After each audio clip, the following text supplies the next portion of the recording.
been very clear. The policy of this administration is that there are only two sexes, male and female. Pretty simple. Brian Glenn. Yes. USAID has gotten a lot of attention in the last couple of days with some of these bizarre things that we've been, taxpayers have been funding. Now it looks like there are a couple media outlets that have been dragged into this conversation as far as USAID funding as well. Does the President have any comment on that?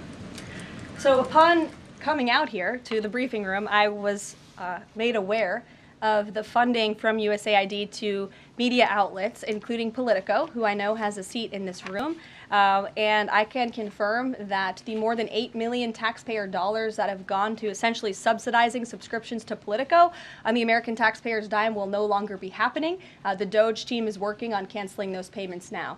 Again, this is a whole of government effort to ensure that we are going line by line when it comes to the federal government's books. And this president and his team are making decisions across the board on, do these receipts serve the interests of the American people? Is this a good use of the American taxpayers' money? If it is not, that funding will no longer be sent abroad, and American taxpayers will see significant savings because of that effort.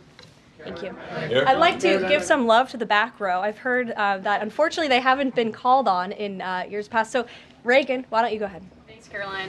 The WHC announced that comedian Amber Ruffin, who has called the president a toddler with his pants pulled down, will be the entertainment for this year's Correspondence dinner.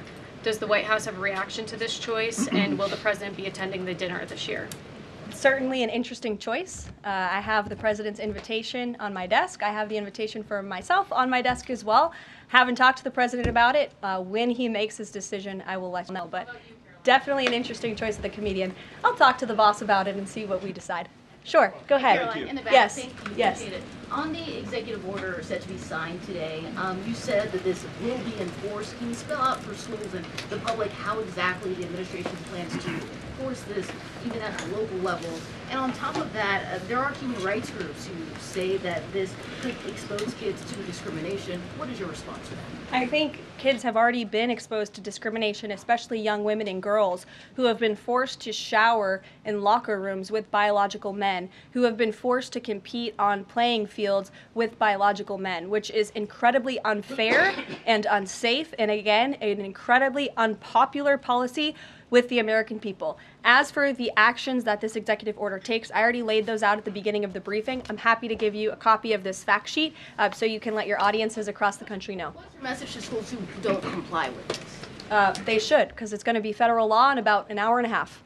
So your colleague to your right, to my left. Thanks, Caroline. Yes. Taylor with Spectrum News. You talked a bit about DOGE. Elon Musk is currently a, quote, special government employee who also owns companies that have billions of dollars in federal contracts. You said earlier this week that he has abided by all applicable federal laws, but what steps is the Trump administration taking to address that conflict of interest? The president was already asked and answered this question this week, and he said if Elon Musk comes across a conflict of interest with the contracts and the funding that DOGE is overseeing, then Elon will excuse himself from those contracts. And he has, again, abided by all applicable laws. In the back left, go ahead.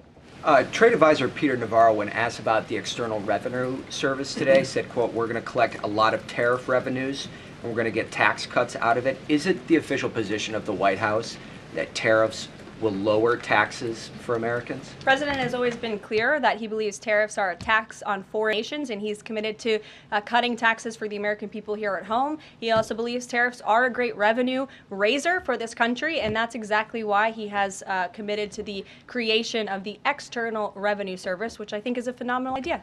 We'll just go down the whole row. Go ahead.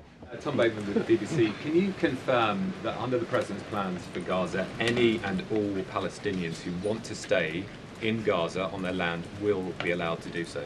I can confirm that the president is committed to rebuilding Gaza and to temporarily relocating those who are there because, as I've showed you repeatedly, it is a demolition site. There is no running water. There is no electricity. The president wants these individuals to live in peace. He is committed to doing that with this very bold new plan, and we will continue to keep you apprised of updates as we receive them. Ed Lawrence, that's not an answer. Yeah, yes, go ahead, Ed. I appreciate it. Thank you. So now that the President Trump's policies are starting to take shape, How long will it take to cycle through and get some of the actual prices that Americans are paying to come down? Prices at the store and at the grocery pump across the board, sure.